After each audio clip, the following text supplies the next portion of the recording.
Hello and welcome everyone. I'm your science teacher Himrata Chandolia. Students, today we are going to continue chapter number 16 of class 7 science, that is water, a precious resource. Student, yes, water is a precious resource for us and that we had discussed in our previous video of this chapter.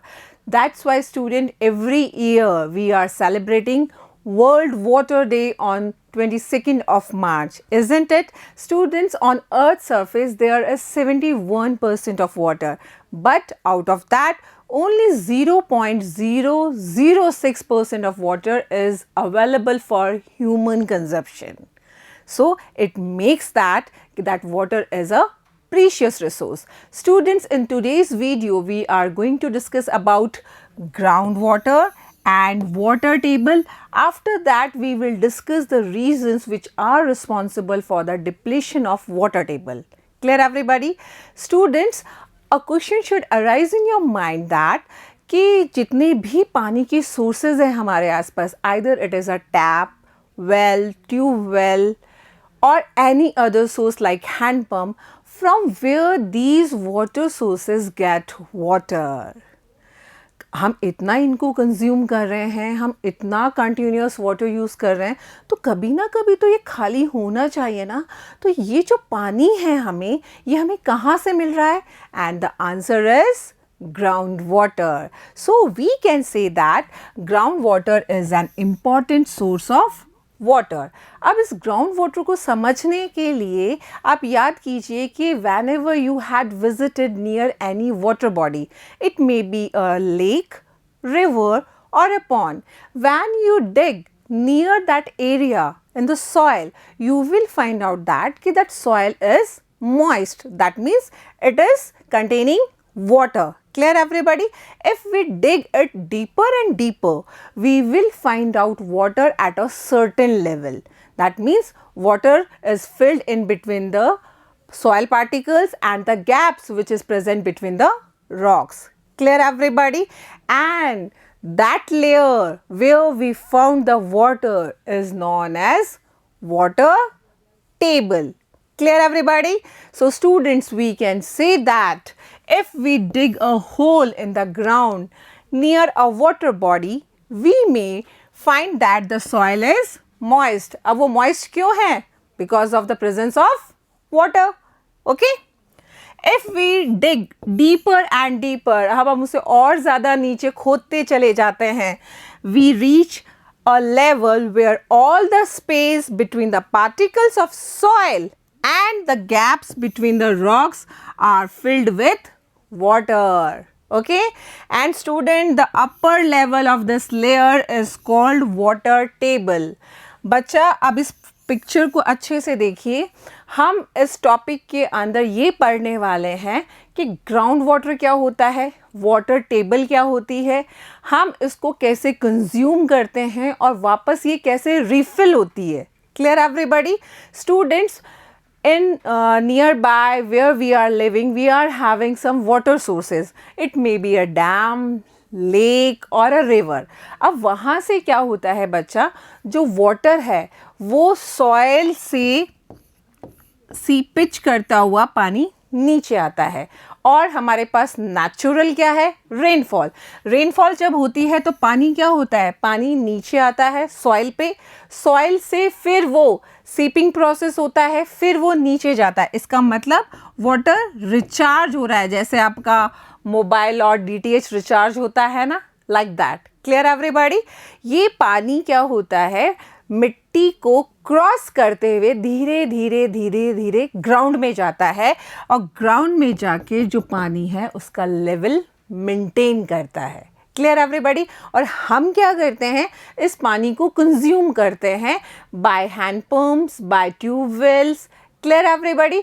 और इस water, ये जो ground water है, इसका जो सबसे ऊपर वाला जो लेयर होता है जहाँ सर पानी की स्टार्टिंग होती है, that upper layer is known as water table.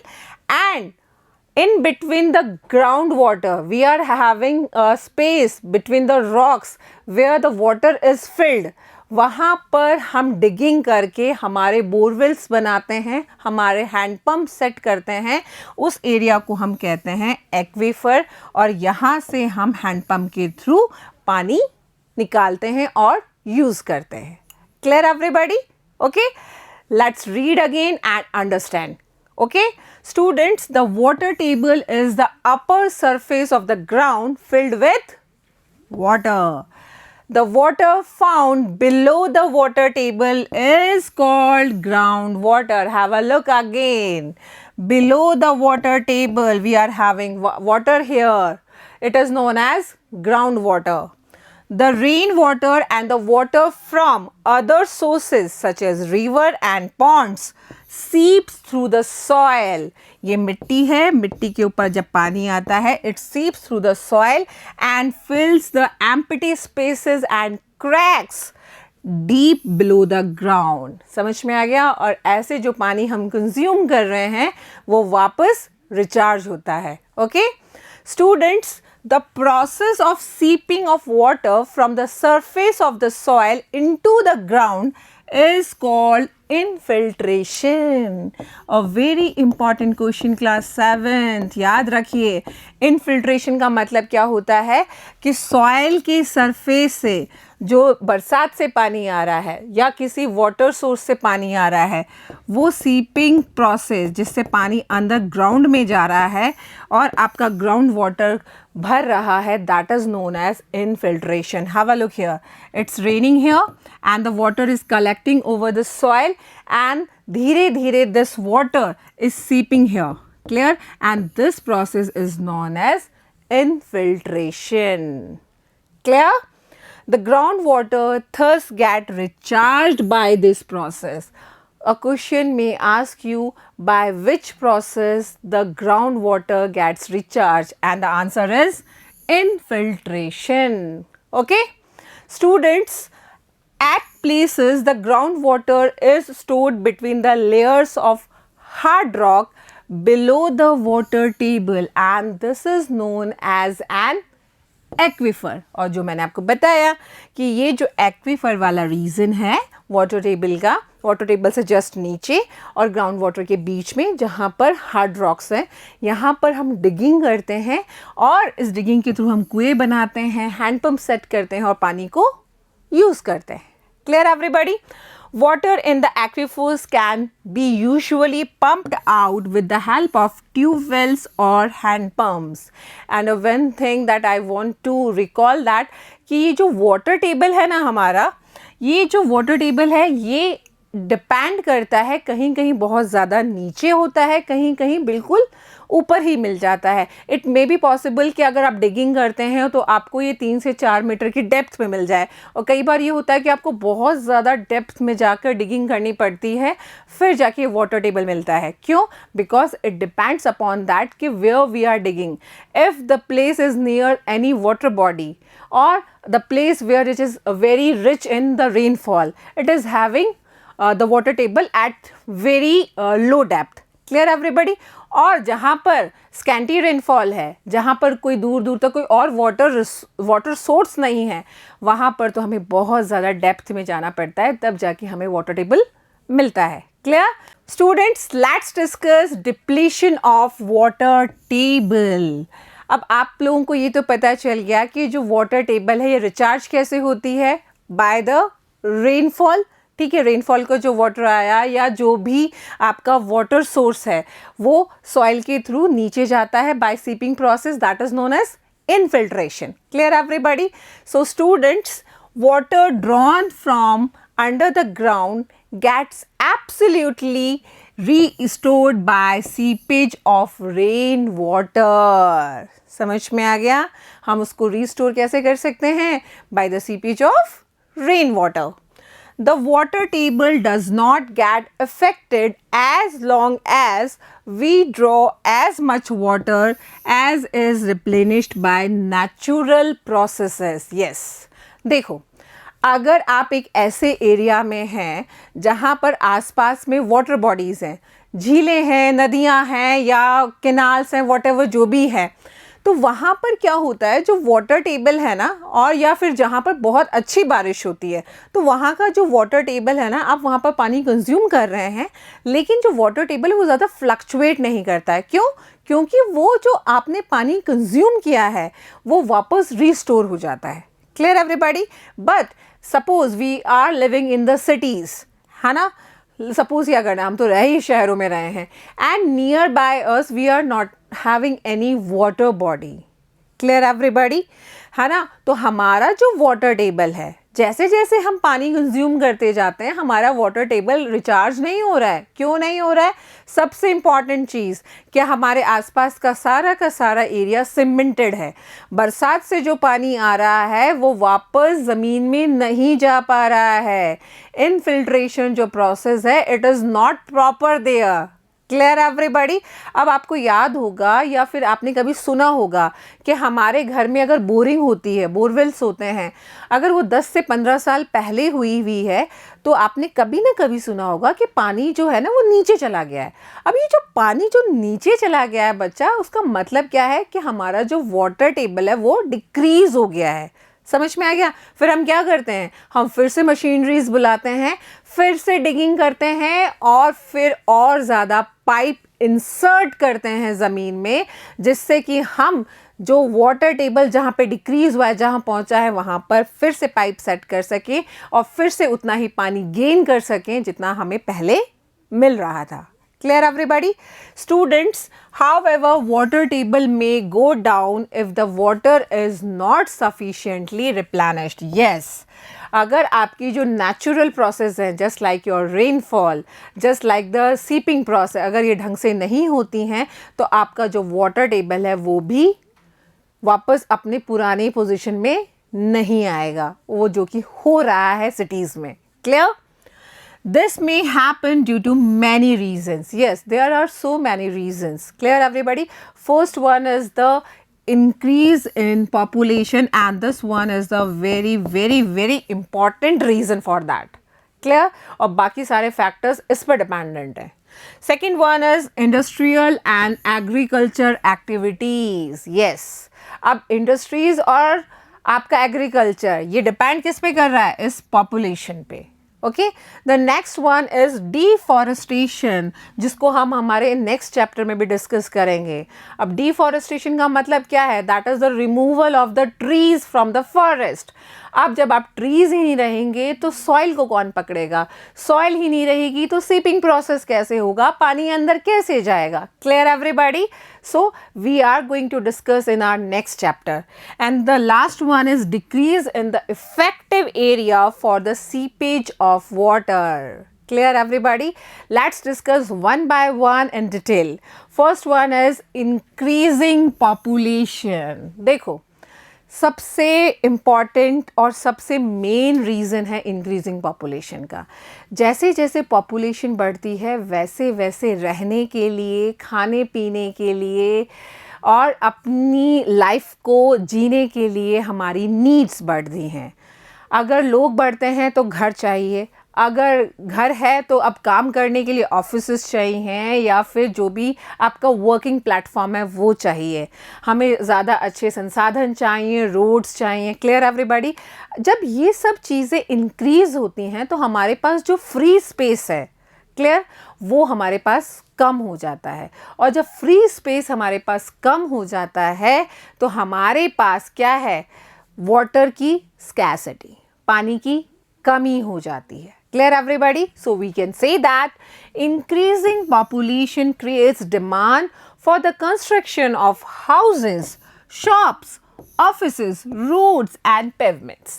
Clear everybody? This decreases the open areas like parks and playground. खुली जगह तो बची ही नहीं है, कितना कंजेस्टेड रहने लग गए हैं। पहले इंडिविजुअल मकान हुआ करते थे, अब हम फ्लैट सिस्टम्स में आ गए हैं। Clear students? This in turn decrease the seepage of rain water into ground. Yes, क्योंकि सब कुछ क्या हो गया है? पक्का पक्का हो गया है, सीमेंटेड हो गया है। Clear? What could be the consequence? भैया consequences तो बिल्कुल भी अच्छे नहीं हैं। अब अच्छे क्यों नहीं हैं बच्चा? देखो, सपोज करिए एक सीमेंटेड रोड है और उस पर पानी डालिए और एक कच्ची मिट्टी वाला आपका पार्ट है, आप उस पर मिट्टी डालिए, बताइए फटाफट से पानी कहाँ से गायब होगा? Of course from that part which is having the कच्चा, ठीक है, जिसके पास मिट्टी है, वो लॉन वाला सेक्शन। Clear everybody? और जो हमारा सीमेंटेड पार्ट है वहाँ से पानी नीचे रिसता ही नहीं है, सीपेज ऑफ वाटर पॉसिबल ही नहीं है। Clear everybody? We can say that the pakka flow does not allow the water to seep in easily, while in the grass lawn water seeps through in no time. Have a look here. सड़कों पे जब गड्ढे हो जाते हैं और बरसात का पानी इकट्ठा हो जाता है तो बहुत वक्त लेता है पानी को गायब होने में, ठीक है। कुछ पानी तो सनलाइट से हो जाता है इवापोरेट, ठीक है, बट जब वही पानी हमारी कच्ची मिट्टी में गिरता है, किसी लॉन में जाता है, तो वो सिर्फ 1-2 दिन सस्टेन करता है और धीरे धीरे धीरे धीरे उसका अमाउंट कम हो जाता है। क्यों? क्योंकि वो सारा का सारा पानी कहाँ गया? ज़मीन में, अंदर की तरफ। Clear everybody?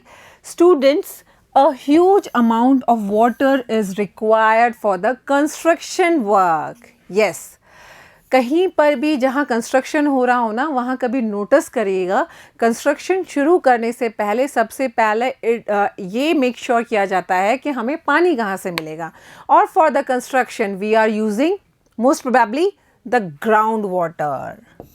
Clear everybody? So on the one hand we are consuming more groundwater, and on the other hand we are allowing lesser water to seep into the ground, and this result in the depletion of water table. समझ में आ गया कि हम एक तरफ तो पानी consume करते जा रहे हैं और एक तरफ पानी को अंदर जाने के लिए कोई पैसेज ही नहीं है। क्यों? क्योंकि हमने सब कुछ क्या कर दिया है? पक्का सीमेंटेड कर दिया है। रोड तो होती ही हैं, रोड की साइड की जो फुटपाथ है हमने उनको भी पक्का कर दिया है। तो पानी को, जो बरसात का पानी है, वो अंदर जाने के लिए उसके पास रास्ता ही नहीं है। और आपने देखा होगा रोड साइड जहाँ पर भी सब कुछ सीमेंटेड है, जो सारा का सारा बरसात का पानी वो कहाँ जा रहा है? आपके ड्रेनेज सिस्टम से। Clear everybody? स्टूडेंट, जो नेक्स्ट जो इम्पॉर्टेंट रीज़न है, जो इम्पॉर्टेंट कॉज है, that is the increasing industries. Yes, अब इंडस्ट्रीज़ कैसी भी हों, छोटी हो बड़ी हो, चाहे वो हमारे घर से पास हो या दूर हो, इंडस्ट्रीज़ में बनने वाला कोई भी प्रोडक्ट, जब भी वो प्रोडक्ट बनता है उसके किसी ना किसी प्रोडक्शन स्टेज पे पानी की बहुत नीड होती है। और फिर अगेन वही चीज़, तो प्रोडक्शन के लिए हमें क्या चाहिए? पानी। और पानी हम कहाँ से लेंगे? Of course we are using ground water. अब ये तो है नहीं कि बरसात का वेट करेंगे, नहीं बरसात आएगी उस सीज़न में ही हम हमारा प्रोडक्शन स्टार्ट करेंगे, इट इज़ नॉट पॉसिबल। तो अल्टीमेटली क्या है, जैसे जैसे इंडस्ट्रीज़ के अंदर प्रोडक्ट्स का डिमांड बढ़ता है, और डिमांड क्यों बढ़ता है? Because population is increasing, and ultimately there is more increase in the consumption of groundwater, and it will lead to the depletion of water table. Clear? We can say that water is used by all the industries. Almost everything that we use needs water somewhere in its production process. Okay? The number of industries is increasing continuously. That I already told you why they are increasing continuously, just because of the demand, because of the increasing population. Water used by most of the industries is drawn from the ground. Clear? Okay. Next जो cause है, that is the agriculture activities. अब आप कहेंगे ma'am agriculture activities में हम कहाँ पर water का वेस्टेज कर रहे हैं, कहाँ जो वाटर टेबल है उसका डिप्लीशन होता है? स्टूडेंट, आप सबको पता है कि हमारे इंडिया में जो मैक्सिमम फार्मर्स हैं वो यूज़ करते हैं rain water for the irrigation of their crops, ठीक है। लेकिन सब जगह इरिगेशन सिस्टम इतना प्रॉपर नहीं होता है, और ये भी ज़रूरी नहीं है कि हमेशा बारिश अच्छी हो और हमारी फसलें अच्छी हों। तो हम क्या करते हैं? अल्टीमेटली हम ग्राउंड वाटर को यूज़ करते हैं। Clear? Students, a majority of farmers in India depends upon rains for the irrigating their crop, and student, अब हमारे पास इरिगेशन के लिए बहुत सारे सिस्टम है, स्प्रिंकलर सिस्टम है, केनाल सिस्टम है. अब ये जो केनाल सिस्टम होता है ना, ये बहुत अच्छा सिस्टम होता है, but it is not possible that कि एवरीवेयर इट इज़ प्रेजेंट. जैसे जयपुर और जयपुर के आसपास के जितने भी डिस्ट्रिक्ट हैं वहाँ केनाल सिस्टम वर्क नहीं है, क्योंकि वहाँ है ही नहीं. Clear?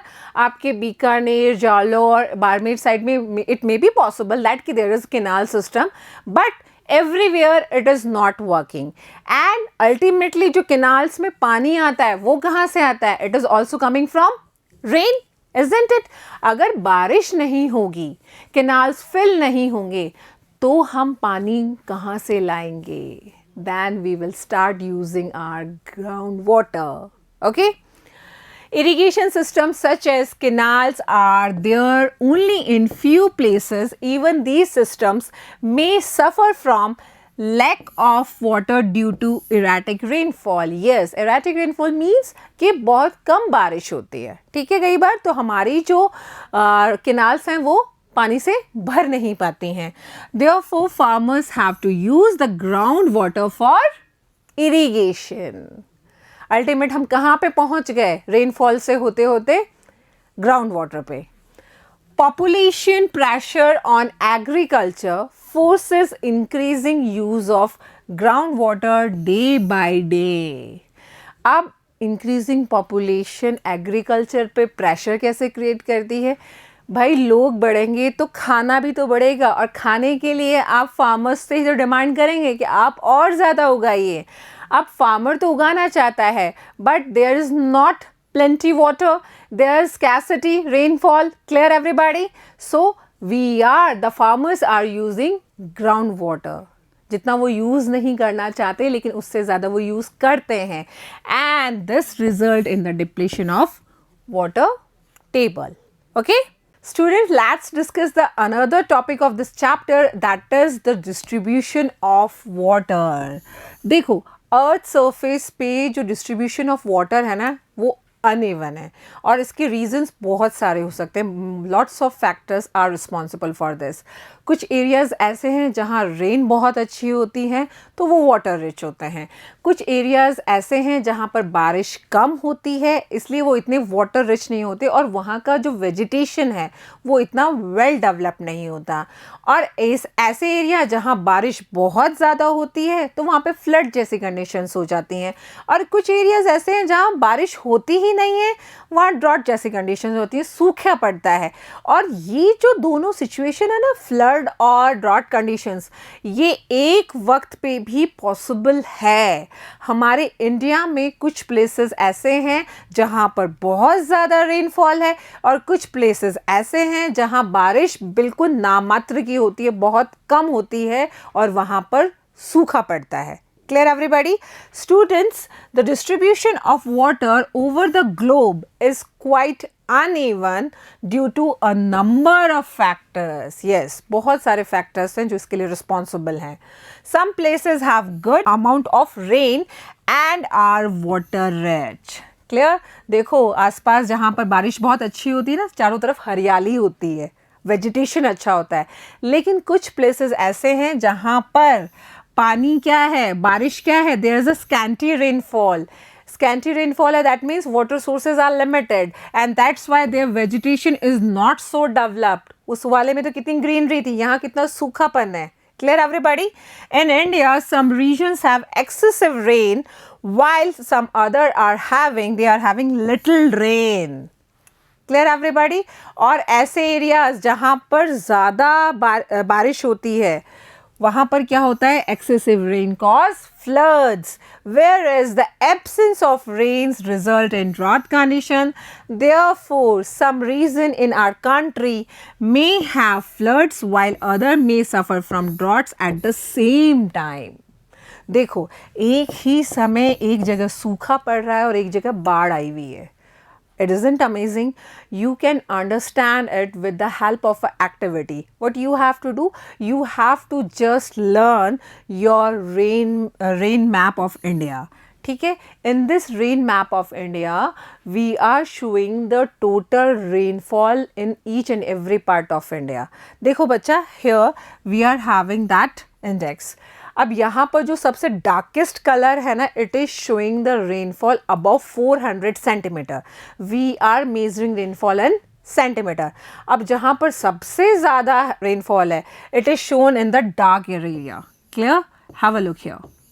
And the area which is having the least rainfall, it is in between 0 to 20 centimeter.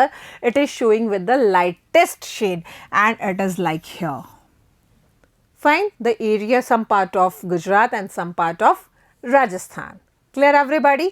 Students, rain map of India gives the average annual rainfall in different region of our country. ठीक है, ये क्या बता रहा है? Average annual rainfall. Okay, and first of all अब आप इसके अंदर क्या करेंगे, इस रेनफॉल, ये जो आपका रेन मैप है इंडिया का, इसके अंदर सबसे पहले you have to try to locate yourself कि आप कहाँ पर हैं. Suppose I am in Rajasthan, तो I will locate myself here. Okay. Second, are you blessed with sufficient rainfall? If yes, you have to write yes. If no, to say no. Clear?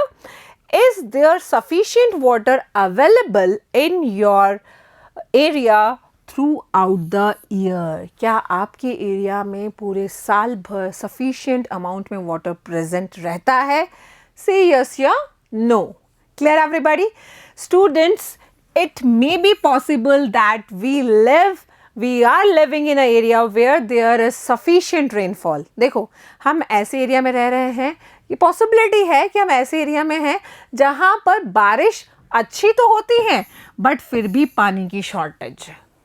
और होता है ये क्यों? क्योंकि पानी का consumption ज़्यादा है, सेविंग कम है. Clear everybody? Students, let's understand about the water management. Yes, we are getting water from the rainfall और हमारे जितने भी water sources हैं, हमारे rivers हैं, ponds हैं, lakes हैं, ये सब पानी से भर गए हैं. अब ये पानी हम तक कैसे पहुंचता है? In previous video we discussed that it is the responsibility of civic authorities. वो हम तक पूरा एक पाइप सिस्टम बिछाते हैं और उन पाइप्स के थ्रू हम तक पानी आता है. Although they are doing their job, but sometimes it is not possible that we are getting the water at proper timing, and there are lots of factors which are responsible for that. Okay, so students, in many places a regular supply of water is provided by a well planned pipe system. Have a look in this picture. We are getting the water from our water source और उसके बाद हम उसका water treatment भी करते हैं, हम उसे chlorinated करते हैं, whatever. Then the water is supplied through the pipes and it gets stored in the tanks where there is tanks are available. और फिर इन tanks से क्या होता है? घर घर के अंदर पानी सप्लाई होता है. Student, when the civic authorities supply water through pipes, not all of it may reach the destination.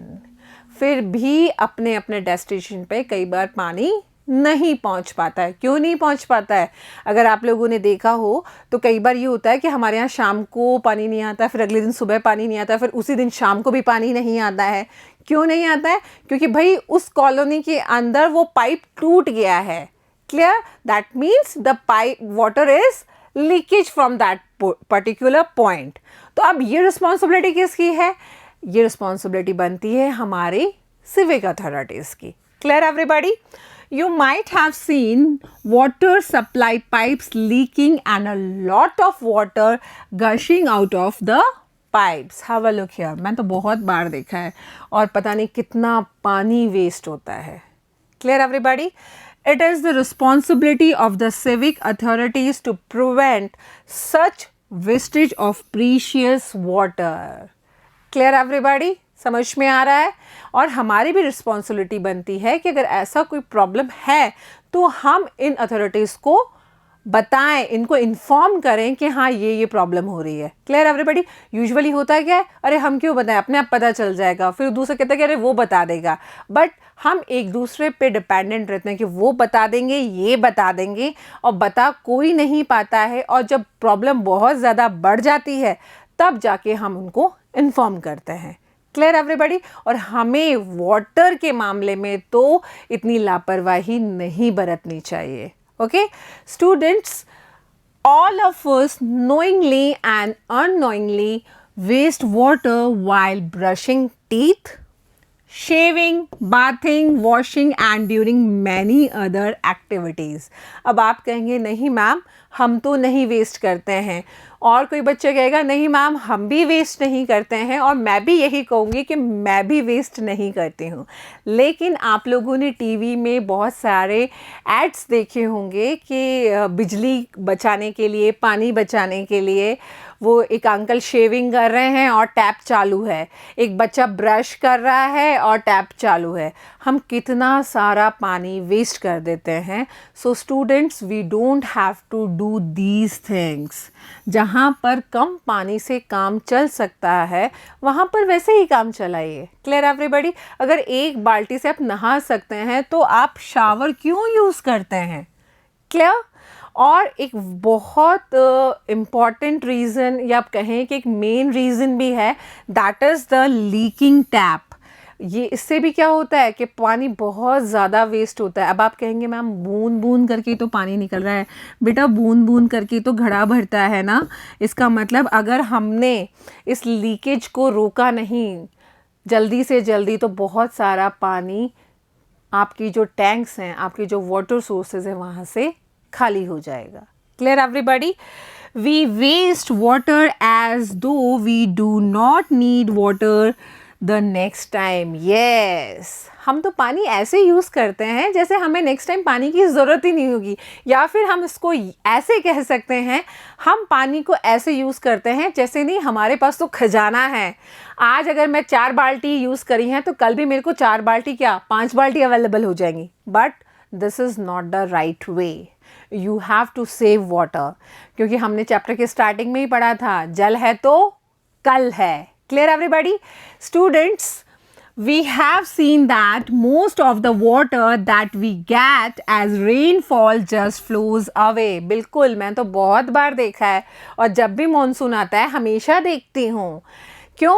क्योंकि हमारे जो घर के आसपास के रोड हैं, फुटपाथ हैं, सबके सब कैसे हो गए हैं? सीमेंटेड हो गए हैं। तो पानी कहाँ भरेगा? रोड पे भरेगा। हमारे शहर का हाल देखिए, जो हमारी वॉल सिटी है उसमें यही तो होता है, क्योंकि प्रॉपर ड्रेनेज सिस्टम नहीं है और हमने सब कुछ सीमेंटेड कर दिया है, तो पानी ज़मीन में नहीं जाता है। कहाँ से बहता है? आसपास में जितनी भी नालियाँ हैं, जितना भी ड्रेनेज सिस्टम है, वहाँ से पानी निकल जाता है। Clear everybody? And this is a waste of precious natural resource. Students, we can use this rain water to recharge the ground water. Yes, क्योंकि ये जब पानी by the seepage अगर नीचे पहुंचता है तभी तो हमारा ground water क्या होता है? रिचार्ज होता है। We can say that the rain water can be used to recharge the ground water, and this referred to as water harvesting and rain water harvesting, and this is very important class 7th। याद रखिए, हम हमारे schools में भी करते हैं, हमारे घर पे भी करते हैं। अगर आपके यहाँ नहीं करते हैं तो आसपास के एरिया में आपने रेन वाटर हार्वेस्टिंग सिस्टम देखा होगा। यूजुअली क्या करते हैं, घर की जो छत होती है इनको साफ़ कर देते हैं और इनसे हम पाइप सिस्टम लगाते हैं, जिससे पूरा का पूरा पानी जो आपकी बारिश का है वो नीचे अंडर द ग्राउंड जो टैंक बने हुए हैं उनमें जाके स्टोर हो जाता है। और इंडिया में तो काफ़ी सालों से ये रेन वाटर हार्वेस्टिंग का प्रोसेस चल रहा है। हमारे जो एंसेस्टर्स हैं वो ये करते थे, और इसी सीरीज़ में वो वो बनाते थे एक पर्टिकुलर, जिनको हम बावड़ी कहते थे। बावड़ी में क्या होता था, बरसात का पानी इकट्ठा हो जाता था और हम अगले पूरे साल तक उस बरसात के पानी को यूज़ करते थे। क्योंकि कई बार क्या होता था कि होता था कि ऐसे एरियाज़ जहाँ पर 2-2, 3-3 साल तक बारिश ही नहीं होती थी, तो वहाँ के लोग पानी कहाँ से यूज़ करेंगे? Of course they are using that baoris water which is harvested by rain. Clear everybody? In India, an age-old practice of water storage and water recharge like the Bawris. Have a look. आप लोगों ने देखी है, मेरे तो घर के पास में हुआ करती थी जब, अब नहीं है। क्यों?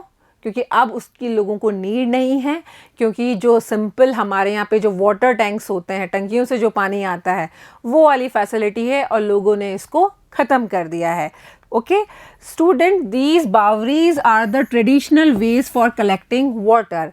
लेकिन धीरे धीरे टाइम के साथ साथ जब हमारे जो सोर्स ऑफ वाटर चेंज होते गए हैं, वैसे वैसे हमने इन बावड़ियों को क्या बना दिया है, सिर्फ एक डस्टबिन बना दिया है. यहाँ पर दुनिया भर का कूड़ा करकट हम लोग इकट्ठा करते हैं. Just have a look. But धीरे धीरे जैसे ही हमें ये रियलाइज़ होने लगा कि there is scarcity of water, than the person who are having concern for the saving of water, like some NGOs, like some bands, they make such awareness that we have to re-innovate, or we have to renovate our Bawaris for our water requirement. Clear everybody? So with time the Bawaris fell into disuse and garbage started peeling in these reservoirs. और ये कतई अच्छी बात नहीं है बेटा, ठीक है. However, because of the acute water shortage, people in these areas have had to rethink. बिल्कुल हमें सोचने पे मजबूर कर दिया है कि हाँ हमें इन्हें वापस से रिनोवेट करना चाहिए. Clear? The Bawaris are being revived. Today the situation is that in spite of scanty rains, these places are managing their water needs well. Yes, अगर बारिश भी नहीं होती है 1-2 साल तक, तो वहाँ के लोग पानी के लिए इधर उधर नहीं भटकते हैं. क्यों? क्योंकि ये बावड़ियाँ उनकी हेल्प कर रही हैं. समझ में आ गया? Clear? Students, farmers are also using the groundwater as we had discussed, but they can economically use this water by using the various irrigation method, and one of the very good method is drip system. अब इस drip system में क्या होता है बच्चा? Have a look here. We are having these pumps and we are having tubes, और इन tubes की help से drop by drop जो पानी है वो plant की रूट्स को मिलता है, ना कि पूरे के पूरे खेत को. Clear everybody? हमारे जो जनरल मेथड थे उसमें क्या होता था कि हम लोग हमारे जो बोरिंग होता था उससे पानी भरते थे हमारे उनके अंदर टैंक्स में, फिर उसको खोल देते थे तो पूरे खेत में पानी जाता था. लेकिन उससे क्या होता था, हम ज़्यादा से ज़्यादा ग्राउंड वाटर यूज़ कर रहे थे. इस ड्रिप सिस्टम से कम हम एक इकोनॉमिकली ग्राउंड वाटर को यूज़ कर पाएंगे. Clear everybody? We can say that a farmer using water in the field can also use water economically. Drip irrigation is a technique of watering plants by making use of narrow tubings which deliver water directly at the base of the plant. At the base of the plant है क्या? Roots. सीधी जड़ों को पानी मिल रहा है जिससे plant appropriate amount of water gain करते हैं और grow करते हैं. Clear everybody? Students, अब हम डिस्कस करते हैं what role you can play. Yes, the role you can play, the role I can play. Clear everybody? And we can play a big role. Clear? अब ये big role play कैसे करेंगे? देखो, आपके आसपास अगर घर में, बाहर, कहीं सोसाइटी में अगर कोई नल लीकेज कर रहा है, ठीक है, पानी टप टप टप गिर रहा है और आपके दिमाग में आता है कि नहीं, मैम ने ये बताया था कि जो वाटर लीकेज है ये भी एक इम्पॉर्टेंट, एक मेन रीजन है वेस्टेज ऑफ वाटर का. Clear everybody? क्योंकि ड्रॉप बाय ड्रॉप आपका क्या हो रहा है, जहाँ से वो पानी आ रहा है, what is the source of the water, वो क्या हो रहा है, वो कम हो रहा है. क्लियर? तो आपने इतना सोचा और उसके बाद आपने स्कूल में आपकी जो भी अथॉरिटीज़ हैं उनको इन्फॉर्म किया, घर में मम्मा को रिमाइंड करा कि मम्मा हमारा नल कितने दिन से टपक रहा है. सोसाइटी में जाकर आपने किसी को बोला, मम्मा को बोला या पास में जो नेबर हैं उनको बोला कि देखो पानी कितने दिन से बह रहा है. फिर उसकी रिपेयरिंग होती है. That means you have a concern about these thing. This is the important part. In this way you are playing a major role. हमारे दिमाग में, हमारे जहन में ये चीज़ें आना, हमारे यहाँ पानी के लिए कंसर्न होना, it's a big thing. Okay students, have you ever shown concern if you saw a tap leaking in your house, school or any other place? Because the leaking taps waste a lot of water. There are a number of ways you can adopt to minimize the wastage of water. अब वो number of ways क्या है? सबसे important, brush करते वक्त नल खुला मत छोड़िए. Clear everybody. अगर आपके यहाँ पर जहाँ पर कम पानी से काम हो सकता है वहाँ पर ज़्यादा पानी को यूज़ क्यों करना. जैसे कुछ लोग अपनी कार्स को वॉश करते हैं, किससे? पाइप से. एक बकेट पानी से काम चल सकता है भाई. ओके आपको पोछे से काम चल सकता है. You can mop the floor but you are using that water. हम तो पूरा फर्श धोना है. Clear everybody. So turn off taps while brushing, mop the floor instead of washing. इतना सा भी कर देंगे ना हम तो हमारा बहुत बड़ा कंट्रीब्यूशन होता है. Clear everybody. अब एक बहुत इंपॉर्टेंट पार्ट वो है effect of water scarcity on plants. देखो ये प्लांट्स हमारे लिए कितने इम्पॉर्टेंट हैं. सबसे पहले हम जो ये सांस ले रहे हैं ना, ये कहाँ से मिल रही है हमें? ये जो ऑक्सीजन है प्लांट्स दे रहे हैं. अगर प्लांट्स ही नहीं होंगे तो लाइफ सस्टेन ही नहीं करेगी. Clear everybody. प्लांट्स हमें खाना देते हैं, बहुत सारे एनिमल्स को शेल्टर देते हैं. So ultimately for plants water is must. अब आप सोचो अगर जब एक पौधे में आप कुछ दिन तक पानी नहीं देते हैं तो पौधा कैसा हो जाता है? मर जाता है. It dried up. Clear everybody? So students, plants need water to get nutrition from the soil to prepare their food. और उस process को हम क्या कहते हैं? Photosynthesis. Okay? Just imagine the consequences if water is not available to plants. देखो अगर पानी अवेलेबल नहीं होगा जो वो हरे भरे पेड़ जो तुम्हें दिखते हैं ना वो नज़र नहीं आने वाले. फिर सब जगह कैसा नज़र आएगा? सूखा, बंजर. Okay, the green character of shall be lost. This may mean the end of all life because animals and human both are dependent on plants. Okay, for a world without the plant shall means no food, no oxygen, not enough rain and innumerable other problems. समझ में आया? अगर plants को पानी नहीं मिलेगा तो हमें क्या क्या प्रॉब्लम्स फेस करनी पड़ेंगी. सबसे पहले तो ऑक्सीजन ही नहीं मिलेगी. ओके स्टूडेंट्स, अब हमने पानी के बारे में इतना सारा डिस्कशन किया कि वाटर टेबल जो डिप्लेशन है उसके लिए ये फैक्टर्स रिस्पॉन्सिबल हैं, हमें ये करना चाहिए, हमें वो करना चाहिए. स्टूडेंट्स, इस वर्ल्ड में कुछ ऐसे लोग भी होते हैं जो इनिशिएटिव लेते हैं और जो चीज़ें बहुत सालों से सूखी पड़ी हैं, बंद पड़ी हैं, उन्हें वापस से काम में लाते हैं. So here is a story that is related with the water and that is a successful initiative. Clear everybody? अब हमें पता है कि राजस्थान एक हॉट एंड ड्राई प्लेस है. बारिश हो तो हो, नहीं हो तो नहीं हो. Clear everybody? The challenge of natural scarcity of water was met by a successful experiment. Yes, हमने नेचर को चैलेंज किया है. ठीक है? A band of social workers has transformed a dry area in the Alwar district into a green place. देखो एक बिल्कुल सूखे एरिया को उन्होंने ग्रीन प्लेस में कन्वर्ट किया है. They have revived 5 dried up rivers. समझ में आया? That is Arveri, Ruparel, Sarsa, Bhagini and Jahawali by constructing water harvesting structures. समझ में आ रहा है ना कि हमारी जो बारिश हो रही है इसके पानी को हम यूज़ कर रहे हैं, इसके पानी को हम सेव कर रहे हैं. They construct some water harvesting structures over these rivers और फिर से ये रिवर्स बहने लगी हैं. And it is a big compliment, it's a big achievement. Clear everybody? On the whole we can say that हमारा जल हमारा जीवन.